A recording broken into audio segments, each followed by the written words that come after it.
नमस्कार, बहुत स्वागत। कैसे हैं आप सभी? होली की तैयारियां ज़ोर शोर से चल रही होंगी और ललित प्रजापति की तरफ से भी, हमारे नेटवर्क की तरफ से भी ढेर सारी शुभकामनाएं। खबरों के सिलसिले भी इसी तरह चलते रहेंगे। आज बात करेंगे बांग्लादेश की जो पूर्व प्रधानमंत्री हैं शेख हसीना, उनकी बात करेंगे, जिनकी मुश्किलें लगातार बढ़ती जा रही हैं। और इस बार तो शेख हसीना के साथ साथ उनके रिश्तेदारों की मुसीबतें भी बढ़ गई हैं। दरअसल शेख हसीना के साथ साथ उनके रिश्तेदारों की संपत्ति की कुर्की की तैयारी है। बांग्लादेश की एक अदालत है, उसने पूर्व प्रधानमंत्री शेख हसीना की संपत्तियों और 124 बैंक खातों को सीज करने के, यानी जिस स्थिति में है, सीज करने के और जब्ती के संपत्तियों को आदेश दे दिए हैं। ढाका की एक कोर्ट है, शेख हसीना के धनमंडी स्थित जो उनका निवास है सुधा सदन और उनके परिवार की अन्य संपत्तियों को जब्त करने के आदेश दे दिए गए हैं। यानी इसे आप समझ लीजिए कुर्की।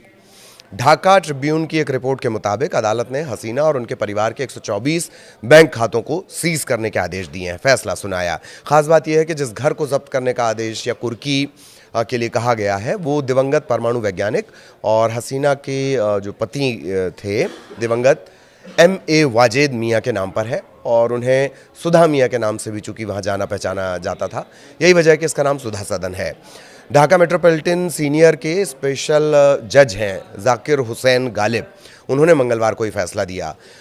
एंटी करप्शन कमीशन, वहाँ पर आयोग है भ्रष्टाचार निरोध के लिए, उसके आवेदन के बाद ये आदेश दिया गया है। जब्त की गई संपत्तियों में हसीना के बेटे सजीब वाजेद जॉय, बेटी सैमा वाजेद पुतुल, बहन शेख रेहाना और उनके बेटे बेटियों, इसमें तुलिप सिद्दीकी हैं, रदवान मुजीब सिद्दीकी हैं, उनकी संपत्तियां भी शामिल हैं।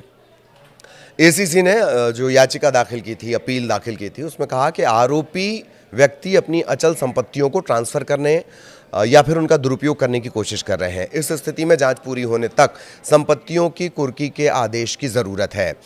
इससे पहले का घटनाक्रम जान लीजिए। अदालत ने रूपपुर परमाणु संयंत्र परियोजना से जुड़ी कथित वित्तीय अनियमितता की जांच को लेकर यात्राओं पर भी प्रतिबंध लगाया था। अदालत ने अपने आदेश में शेख हसीना, शेख रेहाना और उनके बच्चों की यात्रा पर पाबंदी लगाई थी।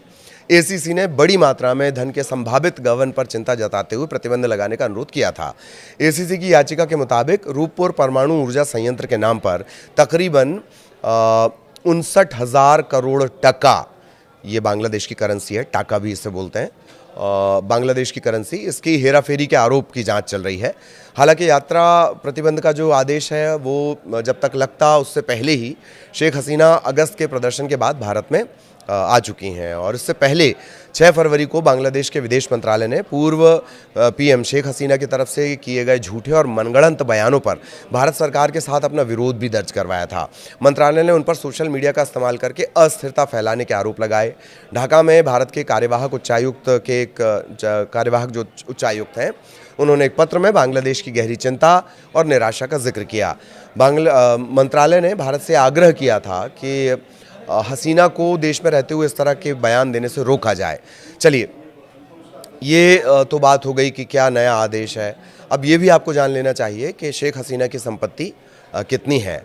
आपको ये पता चल जाएगा कि अकूत संपत्ति किसे कहते हैं। अगर देवता कुबेर धन के देवता कहलाते हैं, अगर वो आज अपनी बैलेंस शीट सार्वजनिक कर दें तो वो भी आपको कमतरी लगेगी। खैर, शेख हसीना के पीएम पद से इस्तीफा देने और बांग्लादेश छोड़ने के बाद लोगों के मन में दरअसल ये सवाल है कि विदेशों में रहने के लिए उन्हें पैसा कहाँ से मिल रहा है। तो बांग्लादेश की प्रधानमंत्री रहते हुए शेख हसीना को तकरीबन 3 लाख टका उनकी सैलरी थी, मिलती थी। अब भी हालांकि उनके पास पैसे के कई स्रोत हैं जिनके ज़रिए लगातार उन्हें पैसा मिलता रहेगा। भारत का जो 100 रुपये होता है वो 139.67 टका जो है 100 रुपये को अगर देखा जाए तो 139.67 बांग्लादेशी टका के बराबर होता है। अब पब्लिक डोमेन में जो जानकारी, पब्लिक डोमेन का जिक्र हमने क्यों किया? जो उन्होंने बताया, नहीं बताया उस संपत्ति की तो खैर कोई बात ही नहीं है। तो पब्लिक डोमेन में जो जानकारी है उसके मुताबिक शेख हसीना के कमाई के कई स्रोत हैं। चुनाव के दौरान शेख हसीना ने बताया कि उन्हें कहाँ से कमाई होती है। शेख हसीना ने कई बिजनेस में अपना पैसा लगाया हुआ है, निवेश किया हुआ है। इसके ज़रिए उन्हें सालाना तकरीबन 12 लाख रुपए से ज़्यादा मिलते हैं। कपड़ा, दूरसंचार और बैंकिंग समेत कई सेक्टर में उनका निवेश है। उनकी कुल संपत्ति तकरीबन 50 करोड़ होने का अनुमान है। उनके निवेश उनकी कुल संपत्ति में योगदान करते हैं। शेख हसीना कई ऐसी संपत्तियां हैं उनके पास जिनका उन्हें किराया भी लगातार मिलता है, ना सिर्फ मिलता है बल्कि बढ़ता भी रहता है। शेख हसीना ने दूरसंचार के सेक्टर में बड़ा निवेश किया है। हाई रिटर्न और स्थिर विकास के लिए ये सेक्टर बड़ा फेमस है। बैंकिंग सेक्टर में भी शेख हसीना का लंबा चौड़ा निवेश है। बांग्लादेश का जो टेक्सटाइल इंडस्ट्री है वो बहुत फेमस है। बांग्लादेश के कपड़ा और परिधान उद्योग की स्थिति भी काफ़ी अच्छी है और शेख हसीना ने इस पर पैसा भी लगाया है। पूर्व पीएम के खेत और फार्म हाउस भी हैं। चुनावी हलफनामे के हिसाब से 2022 में शेख हसीना को खेती से जो फ़ायदा हुआ था वो 78 लाख था। 2023 तक शेख हसीना की कुल संपत्ति 50 करोड़ के करीब थी। 2018 में जो जानकारी दी उसके मुताबिक वो 13 लाख रुपए के सोने की मालकिन है।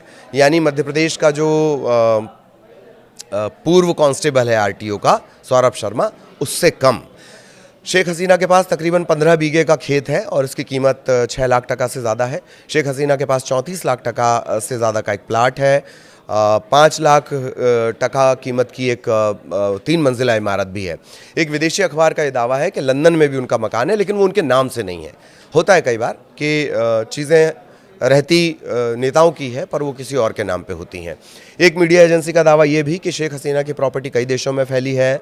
उनके पास $3 मिलियन की ढाका हवेली है और चटगांव होम है, उनकी बहन के नाम से रजिस्टर्ड है।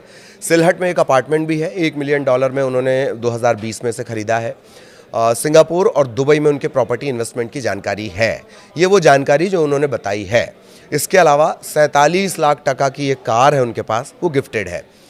अब इनमें से ये जो संपत्तियां हमने बताई कि भाई इतनी संपत्ति है तकरीबन 50 करोड़, इसमें से कितना उनका रह पाता है इसके लिए थोड़ा इंतज़ार करना होगा। ये इस पर भी डिपेंड करेगा कि अदालत ने किस तरह का आदेश दिया है और अदालत के आदेश को तामील, ज़मीन पे जब उतारते हैं आदेश को तामीली उसे बोलते हैं, तो वो कितने तरीके से तामील हो पाता है और आगे पॉलिटिकल सिनेरियो किस तरह से शेख हसीना के लिए वहाँ पर बदलते हैं बांग्लादेश में, उस पर ये सब कुछ डिपेंड करेगा कि वो 50 करोड़ उनका ही रहता है, उनके रिश्तेदारों का ही रहता है।